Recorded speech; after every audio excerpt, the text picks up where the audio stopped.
اعوذ باللہ من الشیطان الرجیم بسم اللہ الرحمن الرحیم الرحمن علم القرآن خلق الانسان علمہ البیان رب اشرح لي صدري ويسر لي امري واحلل عقدة من لساني يفقهوا قولي فالحمد لله رب العالمين والصلاة والسلام على اشرف الانبياء والمرسلين وعلى اله وصحبه ومن استنى بسنته الى يوم الدين اللهم اجعلنا منهم ومن الذين امنوا وعملوا الصالحات وتواصوا بالحق وتواصوا بالصبر امين يا رب العالمين. چلیں باقی کچھ زمانے نزول کے بارے میں ایک بات کر دوں. اس کے اسلوب سے، اس کے سٹائل سے یہ بات واضح ہو رہی ہے کہ یہ مکی دور جو رسول صلی اللہ علیہ وسلم جس میں دعوت دے رہے تھے اس کے تقریباً آخری مرحلے کی صورت ہے، اور اس کے بارے میں کچھ چیزیں سمجھنا بہت اہم ہے. اسٹیج بائی اسٹیج ڈیولپمنٹ ہوئی ہے نا مکے میں، اس کے بارے میں کچھ سمجھنا. دیکھیے ہمارے نبی نے جب آ کر بات کی ہے، دعویٰ کیا ہے کہ اللہ تعالیٰ نے ان پر فرشتہ بھیجا ہے، اور جو باتیں یہ کر رہے ہیں، جو الفاظ ان کے منہ سے نکل رہے ہیں، وہ ان کے الفاظ نہیں ہیں، خدا کے الفاظ ہیں، یہ تو فرشتے کے ذریعے آئے ہیں. اس بات کو ہم تو مانتے ہیں، لاکھوں کروڑوں مسلمان مانتے ہیں، لیکن اگر آپ اس زمانے میں زندہ ہوتے، اگر آپ کے دروازے پر دستک دی جاتی اور آپ کے سامنے یہ آپ کے ہمسائے ہیں، وہ آ کے کھڑے ہو کے کہتے ہیں کہ مجھے تم 40 سال سے جانتی ہو لیکن فرشتے ہیں، ان کا نام ہے جبریل، انہوں نے مجھ پر خدا کا کلام نازل کیا ہے، اور اب مجھ پر یہ بات واجب کی ہے کہ میں اس کلام کو تمہارے ساتھ شیئر کروں. اس کو ماننے میں تمہاری خیریت ہے، تمہارے گھرانے کی خیریت ہے، تمہاری عافیت ہے، دنیا اور آخرت دونوں تمہاری سے بڑھ جائیں گی. اس کے بعد سے اور مطالبہ کیا، یہ بھی نہیں کہ صرف جو ابھی سب کچھ سنا ہے آپ نے اس کو ماننا ہے، اس کے مزید مطالبہ بھی ہے. اس کے علاوہ وہ کیا ہے، اب کے بعد سے جب میں بات کر رہا ہوں وما ينطق عن الهوى، اب تو میں اپنی طرف سے بات تھوڑی کر رہا ہوں.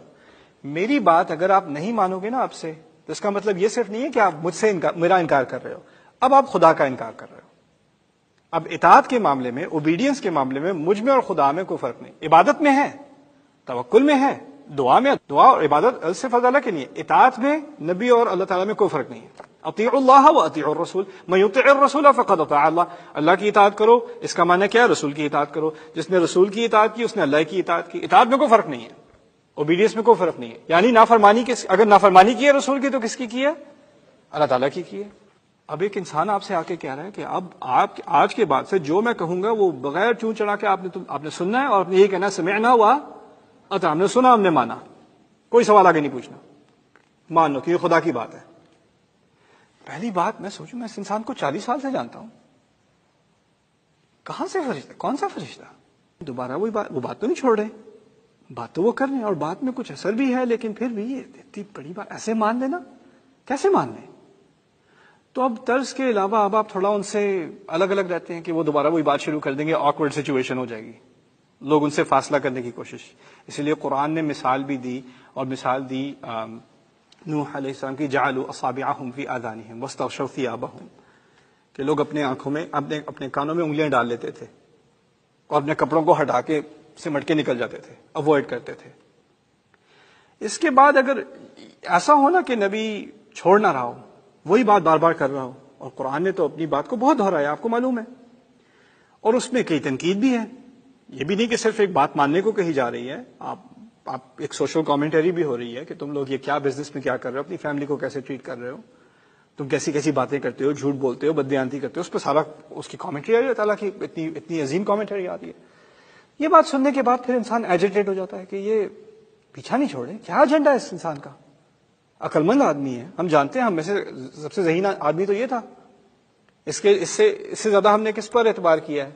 اب وہ لوگ نہ صرف یہ کہ دور ہوتے ہیں، وہ زیادہ اگریسو ہونے شروع ہو جاتے ہیں، اور ان میں سے کچھ ایسے بھی ہوتے ہیں جو اب اس بات پر اتر آتے ہیں کہ اس نے جو بات کرنی ہے ہم نے آگے سے جواب دینا ہے، آگے سے اس کو بھگانا ہے، اس کا مذاق اڑانا ہے. لا تسمعوا لهذا القرآن والغوا فيه، اب اس قرآن کو سننا چھوڑو، اب جب یہ بات کر رہے ہو اونچی آواز میں کوئی اور بات شروع کر دو، یا کوئی گانے والیوں ناچنے والیوں کو ہائر کرو، یہ بھی قرآن میں ذکر ہے، اور آ کر ان سے گانا بجانا شروع کر دو تاکہ اس کی آواز ہی نہ آئے نبی کی، یہ شروع کر دو، یا اگر آئے تو گالیاں دینی شروع کر دو، الٹے سیدھے الفاظ استعمال کیے.